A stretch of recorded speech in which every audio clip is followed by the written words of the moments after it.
Alors nous sommes aujourd'hui donc jeudi, on est le 14 Adar, c'est Purim aujourd'hui. La Yehudim haïta ora v'simha. Mais ça sonne viqal, ora la Torah. On commence donc par la Torah la matinée.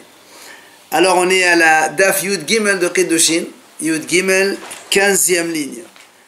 15e ligne. Hahi eteta de hawa kamezabna washachi. La Gemara raconte qu'il y avait une femme qui vendait donc de la soie.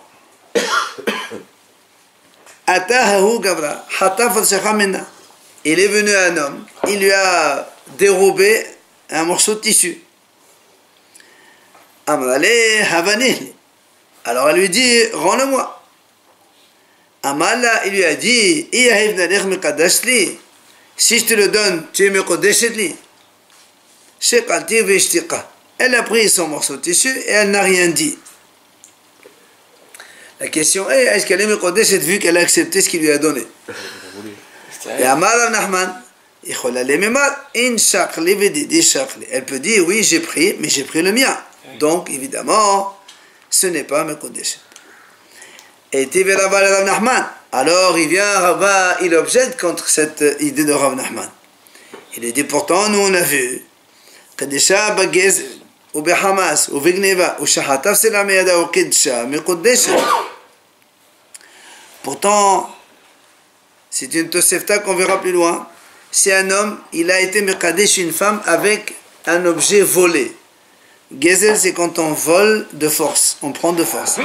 Hamas, c'est quand on vole, on prend de force, mais on paye la personne. Lui, il ne veut pas vendre, mais on le paye quand même, et il lui prend de force. C'est ça la différence. Ou Gneva, donc il a volé en cachette. Ou encore, il a dit, il lui prend, il lui vole à elle un sela. Après, il lui dit, c'est marqué dans la Gemara, mekodeshet. Alors pourquoi ici, Rav Nachman, tu dis qu'elle n'est pas mekodeshet? La Gemara répond, Hatam bitchadir. Il dit, parce que là-bas, il parlait déjà avant cela avec cette femme-là. Et elle, donc, il parlait un peu de mariage, tu voudrais bien te marier avec moi, etc., etc. À la fin, il lui a pris une pièce, il lui a donné, elle lui a dit, mekodeshet, elle a accepté.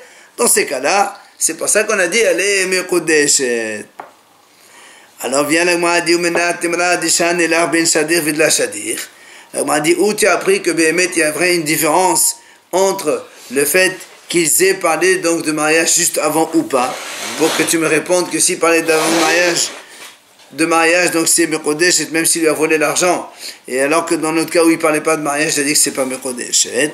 Alors la Gemara ramène une preuve. Détania la Braïta dit, Amala kansi selazo sheane hayav lechi. Voilà un homme, il donne un sela à une femme, il dit, voilà ton sela que je te dois. Il lui devait de l'argent, il dit, voilà, je te rembourse. Il lui a dit, en même temps qu'il lui a donné, il lui a dit, voilà, et tu es mekodeshet avec ce sela-là. Alors, la Gemara dit là-bas, Bishat matan maot. Si il lui dit ça au moment où il lui donne l'argent, alors ça dépend. Ratsta, si elle accepte, elle veut, mekodeshet. L'oratsta, si maintenant elle veut pas, elle n'a mekodeshet. Mais si il lui a déjà rendu ça sans cela, et après qu'elle a pris cet argent, il lui a dit, tu es mekodeshet, dans ces cas-là, même si elle veut, elle n'est pas mekodeshet, parce que c'est après qu'il ait donné l'argent. Alors, sur cette braïta, la Gemara dit, Maïratsa ou Maïratsa. Qu'est-ce que ça veut dire que tu as dit, elle veut ou elle veut pas? Et les ma, si on dit, Ratsta de Amra in, Ratsta de Amra la. Si tu me dis Ratsta, ça veut dire, elle dit oui, je veux. Et quand elle dit le Ratsta, elle dit je ne veux pas. Ha, ishtiq, ahavu kedushin. Mashma, que si elle, puisque tu dis, quand elle dit non, ça veut dire c'est non. Elle dit du de là, mais si elle se tait, elle dit rien. Donc, ahavu kedushin. Alors, venez me kodeshet stam ki hatam. Alors pourquoi on ne dit pas, comme on a vu hier la Braïta, on a dit, quand il lui a donné sans rien dire, tu es allé me kodeshet. Pourquoi tu as besoin de me dire oui et non? Dis même quand elle dit rien, elle est me kodeshet. Et là, tu es obligé de répondre. Ratsta de amra'in. Le ratsta de ishtiqa viqatan edina me kodeshet. Ben, tu vois bien qu'on est obligé de dire que quand elle dit je veux, ça veut dire qu'elle le dit, oui, elle dit clairement, elle le dit. Mais quand elle dit je ne veux pas, en fait, elle n'a rien dit. Elle se tait. Quand elle se tait, ça veut dire non. Et donc, on a dit ici qu'elle n'est pas mekodeshet. Pourquoi ma'etama? Alors qu'on a dit tout à l'heure que quand elle dit rien, c'est mekodeshet la déduction. Parce qu'elle peut dire tout simplement, c'est ma pièce que tu me devais, je prends. Et donc, je prends ma pièce. C'est pour ça qu'elle n'est pas mekodeshet. Et donc, la Gemara a dit,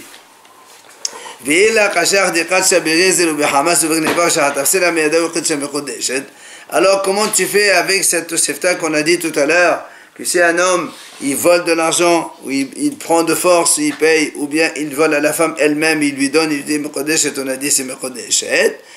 Ella lav shma mina, on est obligé de dire had shadir, had la shadir.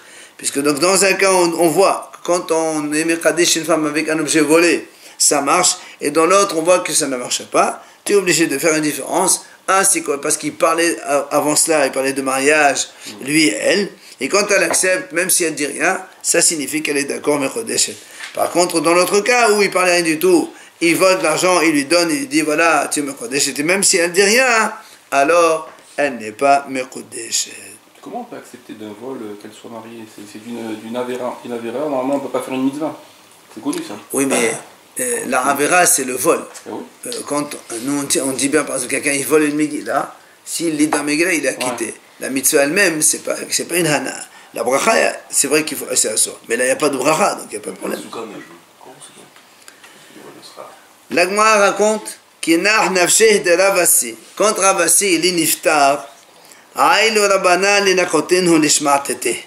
Ils se sont réunis les Hachamim pour essayer de rassembler tous les enseignements qu'ils savaient en son nom. Comme ça, on les retient. Parce que là, il n'est plus là. Alors, on essaie un petit peu de les rassembler ensemble. Alors, et donc, là, moi, nous ramène ici quelques enseignements au nom de Ravasi. Amalia Omela Banan Vela Yaakov Sheme. Il commence un des Hachamim, il s'appelle Rabbi Yaakov, il dit Achi Amar Ravasi. Voilà ce qu'il a enseigné à Ravasi.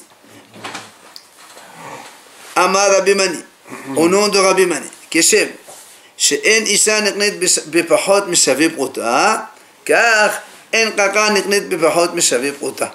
Il a dit voilà, Ravasi l'a enseigné au nom de Rabbi Mani, que de la même façon qu'une femme ne peut pas s'acquérir à moins d'une pruta, la même chose, on ne peut pas acquérir un terrain à moins d'une pruta. Alors, Abolé, Hachamim lui ont dit, non mais c'est pas possible. Pourquoi? Parce que Vehatania, il y a une braïta qui dit, il y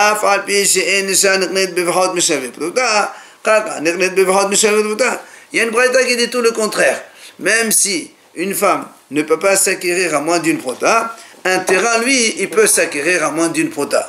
Alors comment tu dis que Ravasi dit que c'est la même chose et que tous les deux ne peuvent pas s'acquérir à moins d'une pruta, hein? Amalé, il lui a dit Kitaniahi bahalipin Detania konin bekele papi chez Boshavi pruta.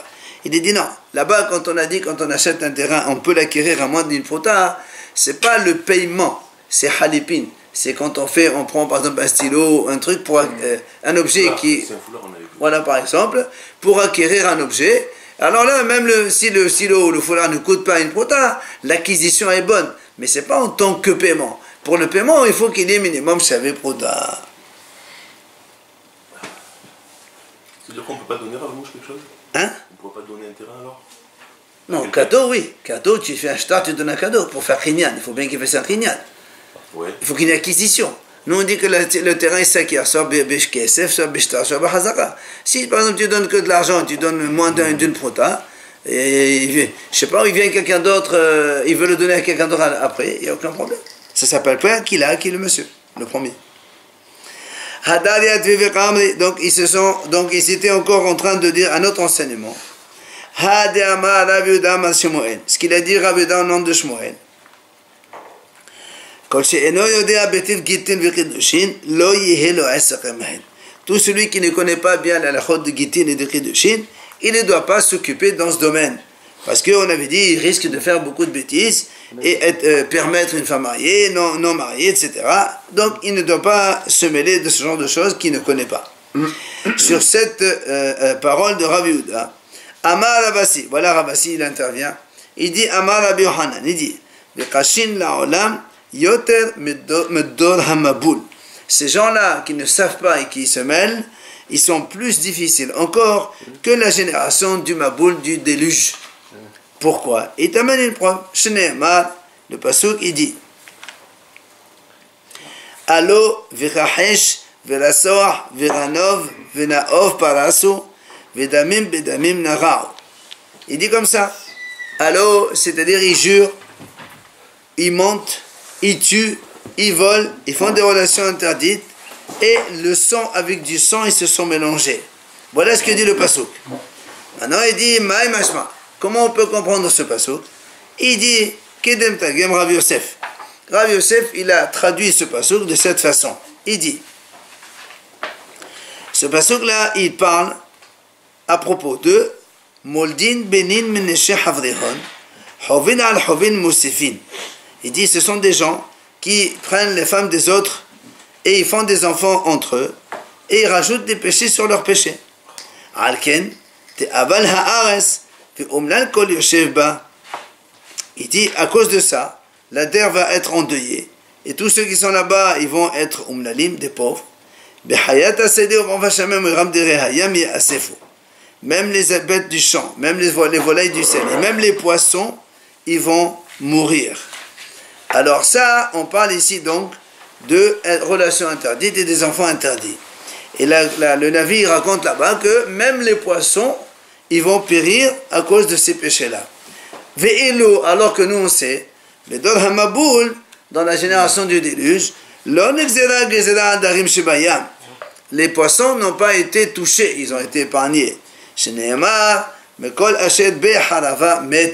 Puisque dans la Torah c'est marqué, tout ce qui était sur la terre sèche, ils étaient morts. Ça veut dire, on déduit de là que les poissons dans la mer, eux, n'ont pas été touchés dans le Maboul. Et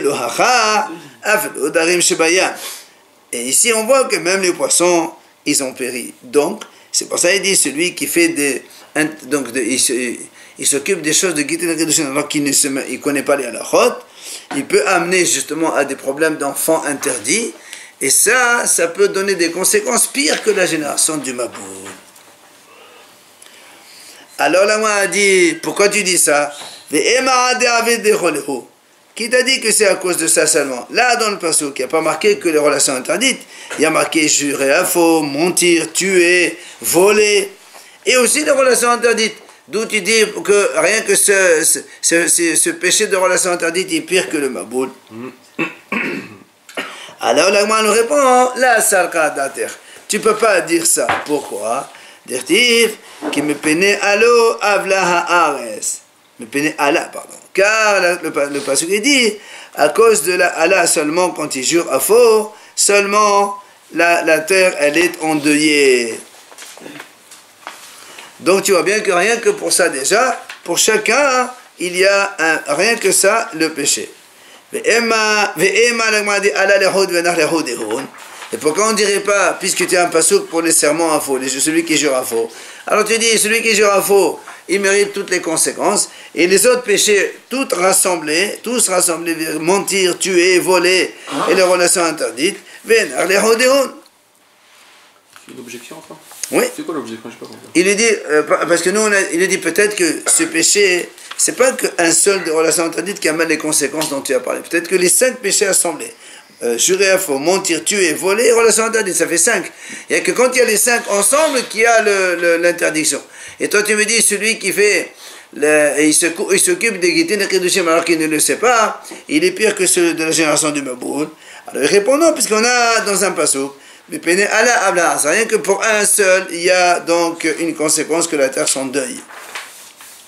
Alors le m'a dit, mais dans ces cas-là, peut-être que pour les jurés à faux, c'est un truc à part parce que c'est grave, et les 4 autres, c'est seulement quand ils sont réunis qu'on a la conséquence, c'est pas seulement quand il y a la relation interdite. Alors lui répond, il dit non, mirtiv ou farasso, parasso qui était. Il y a marqué parasso, ça veut dire chacun à part. Il n'y a pas marqué ou farasso, c'est ou farasso, et ça aussi. Alors, ça rajoute sur le premier sujet, mais là, il y a marqué parasso tout seul. Donc chaque péché, il est à part. Et ça entraîne donc...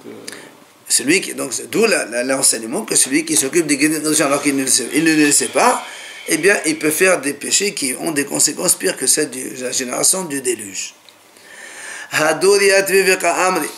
Encore, ils ont que ces Hachamim étaient en train de donner des enseignements au nom de Ravasi. On a dit donc quand il était niftar. Ditnan, il y a une Mishnah. La Mishnah dit Ha'isha shehevi ahatata umeta. Imaginons une femme, quand elle accouche, elle est obligée d'amener 2 korbanot, korban hatat et korban ola. Imaginons qu'elle a amené un korban hatat. Et après, malheureusement, elle est morte. Elle n'a pas eu le temps d'amener un korban ola. Il y avait Oyorshin olata. Ses héritiers, ils amènent le korban ola qui reste. Amar Rav Yehuda Amar Shmuel, vehu shefreshat hamechayim. Rav Yehuda au nom de Shmuel, il dit, à condition qu'elle a déjà spécifié le korban ola quand elle était encore vivante. Mais aval lo hefreshat hamechayim, là, mais si elle n'a pas encore individualisé l'animal de son vivant, alors dans ces cas-là, on n'amène pas le korban ola. Elle est morte, elle est morte. La Gemara dit Alma Kasafa. Donc si on voit ça, on déduit de là, Sherbouda lave de Oraita. Ça veut dire que le Sherboud, il n'est pas Menatora. Ça veut dire que le Sherboud, ça veut dire que quelqu'un qui a une dette, c'est pas Menatora. Puisque cette femme-là, normalement, elle était obligée d'amener, selon la Torah, Hatat et Ola. Et comme elle n'a pas encore, elle a amené Hatat, elle n'a pas encore amené Ola, on ne va pas le dire, même si elle est morte, on ne va pas dire non, elle devait à la Torah un korban Ola, il faut qu'elle l'amène. On ne dit pas ça. Elle est morte. Sherboud, c'est pas Menatora. L'inverse, c'est pareil. Pardon? L'inverse, c'est pareil. C'est-à-dire? C'est la amené Ola, qui monte à Hatat. Non, mais la mère Hatat d'abord, avant Ola. On ne peut pas amener Ola avant. Amar Ravasi, Amar Rabbi Yohanan. Voilà ce qu'il vient de dire Amar Ravasi. Voilà Ravasi justement. Lui dit non. Même si elle n'a pas individualisé le Ola de son vivant, cette femme-là, eh bien, les enfants, les héritiers, ils doivent amener un korban. Ça veut dire quoi? Lui, il pense que non. Quand tu as une dette, c'est Minatora, et même si l'homme il meurt, tu dois rembourser quand même. Enfin, la femme, elle meurt, elle doit quand même rembourser. Elle doit amener son animal, même si c'est donc de son bien, eh bien, même si elle n'a pas encore individualisé. Voilà ce qu'il a dit Ravasi. Donc la Gemara dit maintenant, on va appeler Rebbe Hadazamna. Pourtant, nous on a vu qu'il y a eu déjà une mahloket à ce sujet entre Rav Yehuda au nom de Shmuel et entre Ravasi au nom de Rabbi Yohanan. Et la Gemara nous ramène ici aussi qu'il y a eu ça. Des Rav Shmuel, des Amne Tarbayu. Rav et Shmuel, ils ont dit tous les deux ensemble. Milva alpe, ena gove mena yoroshin velo manala kohot. Rabbi Yohanan veda sharish de amnet advayo, milva alpe gove ben mena yoroshin ben manala kohot. Il dit, c'est une mahlok déjà, on a vu entre Rav et Shmuel d'un côté et Rabbi Yohanan et Rish Lakish de l'autre. Rav et Shmuel, ils disent comme ça, milva alpe, si quelqu'un, il a une dette orale vis-à-vis d'un autre, ok? Dans ces cas-là, ça veut dire que je prête de l'argent à quelqu'un, je ne fais pas de shtar. Il y a 2 témoins, c'est ce qu'on appelle une dette orale. Alors eux, ils disent, c'est-à-dire que si la personne à qui on a prêté de l'argent, il est mort, eh bien, Rav Shmuel dit, il dit non, si le monsieur, le prêteur, l'emprunteur, il est mort, on ne peut pas aller ni prendre de l'argent chez les héritiers, ni chez des éventuels acheteurs qui ont acheté des biens. Il n'y a pas de, comment on appelle pas, asservissement des biens sur la dette, parce que c'est une dette orale. Hein? C'est quoi la différence Hypothèque, il n'y a pas d'hypothèque. La femme enceinte qui aide, même si elle est... Justement, enfin, on est en train de montrer qu'ici on a la même marloque pour la femme qui est morte. On a ici, pourquoi on répète une deuxième fois? Parce que c'est oral, c'est ça? Oui, parce que c'est oral. Ça revient à la question, est-ce qu'elle est désignée ou pas désignée? Si c'est désigné, c'est comme si qu'elle avait... Et non, c'est pareil. On parle du cas où on n'a pas encore désigné. Voilà, c'est uniquement ce cas-là. Oui, mais alors pourquoi? Il a dit il faut quand même amener. Alors, il ne faut pas amener. Même s'il est désigné, c'est-à-dire qu'il est là, elle a acheté... Non, on ne parle pas de désigner. Là, on parle dans ce cas où elle n'a pas désigné. C'est ça la différence. Elle a acheté. Dans un prêt oral, il n'y a pas de... Dans une dette orale, aucune garantie. il n'y a aucune garantie. Ça veut dire il n'y a pas de saisie sur les terrains. On ne peut pas prendre chez les héritiers. Si tu as vendu les biens, tu ne peux pas les prendre chez les acheteurs. Il n'y a que l'argent que tu as maintenant que tu prends. Et Rabbi Yohanan, et donc tu vois même que Rabbi Yohanan et Rish Lakish, eux ils disent non. Même une dette orale, tu peux aller la saisir, tu prends chez les héritiers, tu prends chez les acheteurs. Donc ça veut dire quoi? C'est quoi la marloquette? C'est la même chose. Est-ce que la dette, elle est considérée comme minatora ou pas minatora? C'est pour ça, donc on dit, on a déjà fait la même chose, la même marloquette, pourquoi on répète encore une fois, hein? C'est-à-dire, on a quand même besoin de répéter. Pourquoi?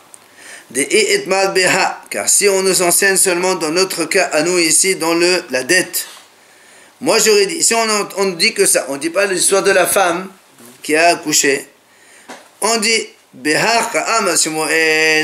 Shmuel, il a dit, il n'y a pas de saisie possible, donc on ne peut pas prendre les héritiers ni les acheteurs, parce que Meshum dit la Milvak Tuva Batorahi. Parce que la dette orale, c'est pas écrit dans la Torah. Dans la Torah, toutes les dettes, ils sont avec un shtar. Et comme ici, il n'y a pas de shtar, alors, donc, il ne peut pas saisir les biens des héritiers ou des acheteurs. Aval behar, mais dans le cas de la femme. Et si on ne te le dit pas, j'aurais dit que Rav et Shmuel, ils sont d'accord, modélého de Rabbi Hanan le Sarish. Pourquoi? Parce que les corbanotes, ils sont marqués dans la Torah. C'est automatique dès qu'elle accouche. Voilà, c'est pas ça. Donc j'aurais pu penser. C'est pour ça qu'il dit non. Malgré tout, même s'ils sont marqués dans la Torah, la femme, selon Rav Shmuel, tant qu'elle n'a pas individualisé, alors elle ne les amène pas chez les héritiers. Maintenant. Quand tu donnes de l'argent à quelqu'un, c'est marqué dans la Torah aussi. Shtar, pas oral. Ici, on nous a enseigné le cas de la femme qui est morte seulement. Rabbi Hanan et Rechakesh disent, c'est là où Rabbi Hanan et Rechakesh ils ont dit oui, donc elle doit amener quand même, parce que parce que tout ce qui est marqué dans la Torah, et c'est comme si c'était un shtar. Le korbanot, c'est comme si il y avait un shtar, puisque la Torah l'écrit. C'est pour ça que Rabbi Hanan et Rechakesh disent, il faut que les héritiers ils amènent ce korban. Aval behar, mais dans le cas de la dette, et modélé les Shmuel, j'aurais dit qu'ils sont d'accord avec Shmuel, comme quoi, et on ne peut pas saisir une dette orale, eh bien on ne peut pas la saisir. C'est pour ça, c'est les cas. Donc c'est pour ça qu'on a été obligé de te ramener la deuxième marloquette, parce que l'une sans l'autre, on n'aurait pas déduire la deuxième. Amara papa, il dira papa, en conclusion, voilà la halacha, milva alpe, gove mena yorshin, ve'eno gove mena lekohot. En vérité, il dit, une dette orale, on peut l'encaisser chez les héritiers, mais pas minale kohot. C'est-à-dire, si entre-temps le monsieur il a vendu du terrain à d'autres, une dette orale, tu ne peux pas aller saisir la vente qu'il a faite entre-temps. Et pourtant, on a vu que quelqu'un qui rend quelque chose avec Desh, et on va lui chercher quand même malgré tout. Il n'y a pas de. C'est rapport avec Desh, on parle de dette orale ici. Mais très bien, mais il dit voilà. Ekdesh, quand tu fais Ekdesh, c'est déjà donné. Elle est déjà acquise au Ekdesh. Là, on parle d'une dette orale. Non, la dette orale, c'est pas pareil. On a déjà dit qu'une dette orale ne peut pas saisir. Parce que quand il y a une dette orale, les gens, ils ne sont pas au courant. Quand c'est avec un shtar, tout le monde sait. Il y a marqué des témoins sans gêne. C'est publié un petit peu. C'est ce qu'il a dit ici. C'est ce que dit la moi ici. Il explique pourquoi. Tu peux encaisser chez les héritiers parce que de toute façon, tu as prêté de l'argent à quelqu'un, automatiquement, mais la Torah te donne le droit d'aller encaisser ton argent, c'est normal qu'il paye. C'est pour ça que s'il est mort, tu prends chez les héritiers. Par contre, mais on n'a pas le droit d'aller saisir des biens qu'il a vendus à d'autres acheteurs, parce que il y a pas de les gens ils sont pas au courant. L'acheteur qui vient acheter un terrain, il n'est pas au courant que l'autre il a contracté une dette vis-à-vis de l'autre. Alors, c'est pour ça qu'on ne peut pas aller saisir les acheteurs. Alors, on a fini avec cette histoire de la femme qui s'acquiert avec l'argent, avec le shtar, avec la relation. On passe maintenant dans l'autre sujet de la Mishnah. On a dit, la femme, elle acquiert sa liberté comment? Soit avec un guet, quand le mari lui donne son guet, elle devient libre.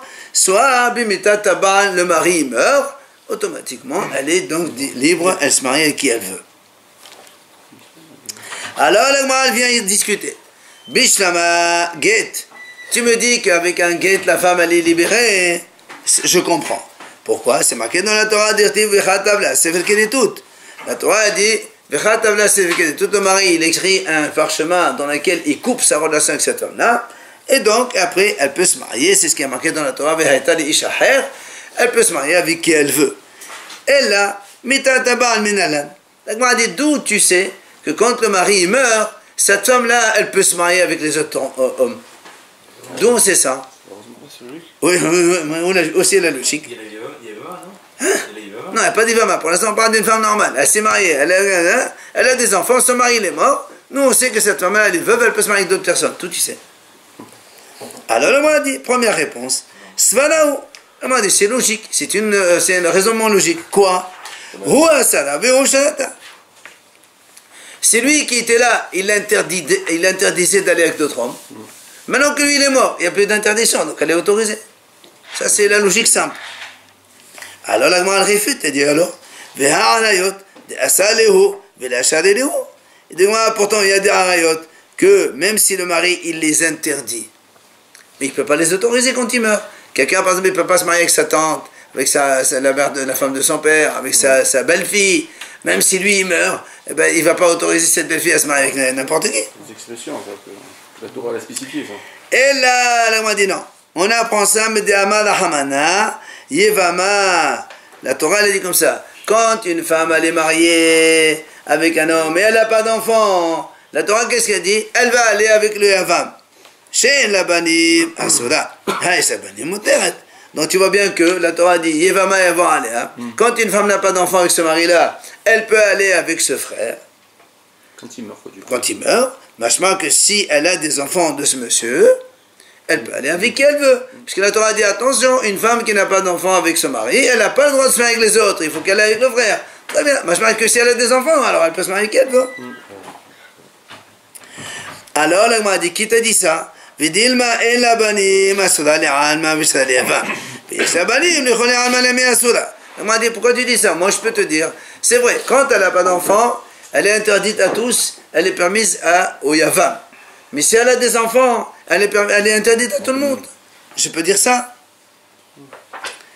Et là, la Gemara, elle essaie de répondre. Il dit,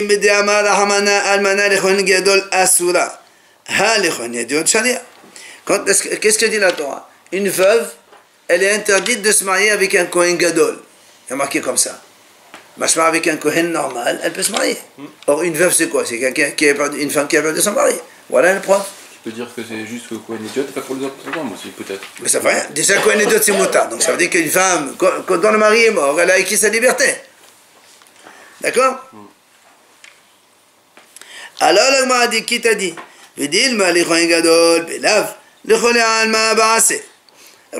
Alors, peut-être que la Torah a dit comme ça. Parce que la Torah a dit comme ça. Almana ou Rodosha lo yikahu. Lo yikahu, c'est un commandement négatif. Le Kohen Gadol ne peut pas prendre une veuve. D'accord? Et moi, toi tu me dis, donc quand le Kohen Idiot, il peut se marier avec elle. Je te dis non. Peut-être que pour un Kohen Gadol, c'est un commandement négatif. Et pour un Kohen simple, c'est interdit par un commandement positif. C'est-à-dire, tu dois prendre une femme non veuve. Faut dire la même chose, un positif, négatif. Peut-être. Mais c'est l'interdiction, elle est la même, mais la force de la force de l'interdiction, elle est différente. Pour le Kohen Gadol, c'est un commandement négatif, alors que l'autre, c'est un positif. Alors, la Gemara dit, c'est quoi ce commandement positif? La Gemara dit, d'où il sort celui-là?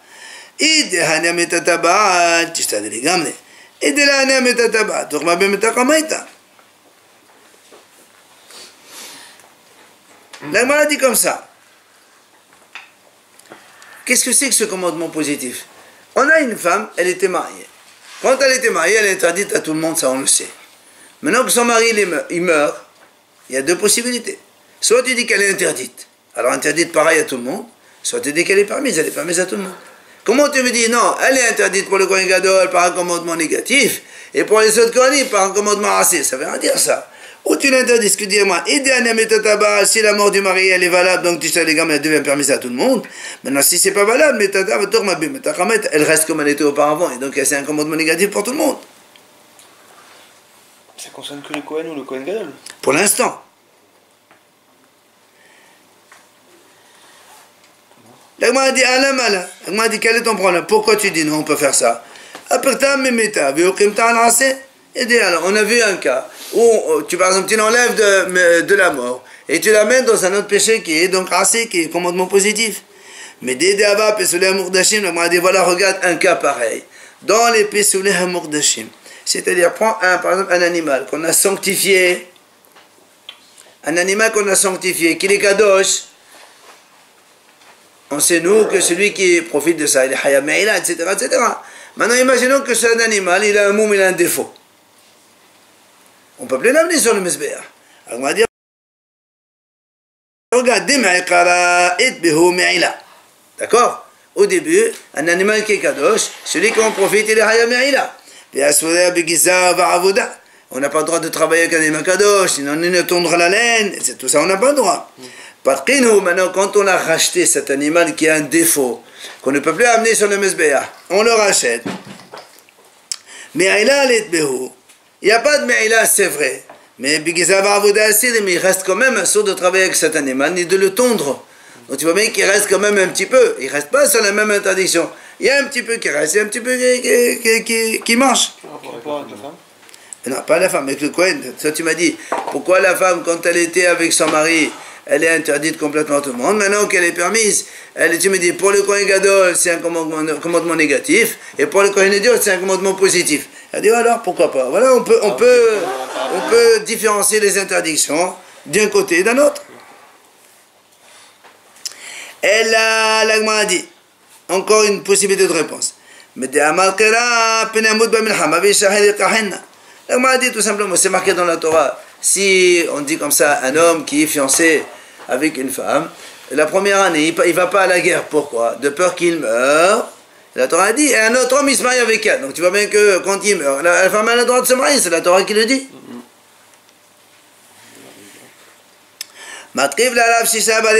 Alors Rav Shisha, le fils de Ravadi, dit, mais qui t'a dit qu'un autre homme, c'est n'importe qui? Emma man aher yavam. Puisque ce monsieur il est fiancé, donc il n'a pas encore d'enfant. Alors peut-être que la Torah elle te parle que s'il meurt, après il doit faire Yiboum avec le frère. On parle de celui qui va à la guerre, première année.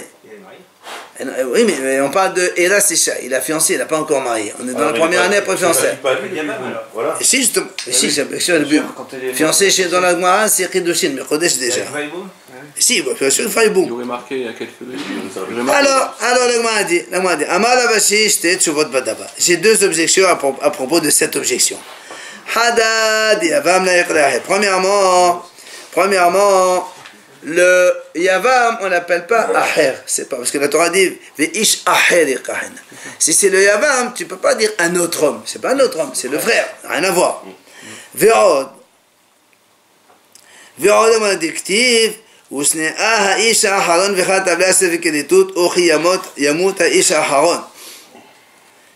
Alors il dit encore une autre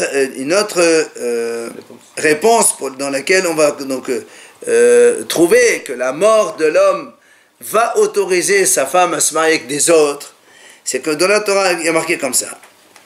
Si un homme il se marie avec une femme, après il divorce de elle, la Torah dit comme ça. Si cette femme-là maintenant, elle va se marier avec un autre, ok? Elle va se marier avec un autre, et la Torah dit comme ça.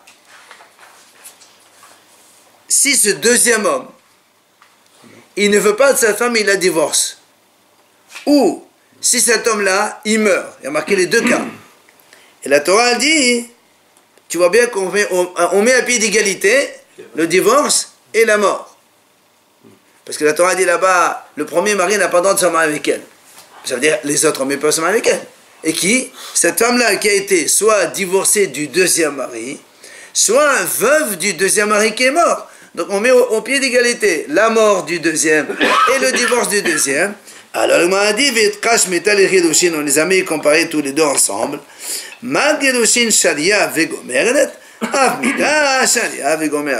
De la même façon que les Gerushin, le divorce, ça autorise complètement une femme à se remarier, eh bien la mort aussi, ça autorise complètement une femme à se remarier. Ça c'est la dernière conclusion. De là on apprend que quand un homme meurt, sa femme, elle est libre donc de se marier avec qui elle veut. On a vu dans ce cas qu'une femme qui a le super de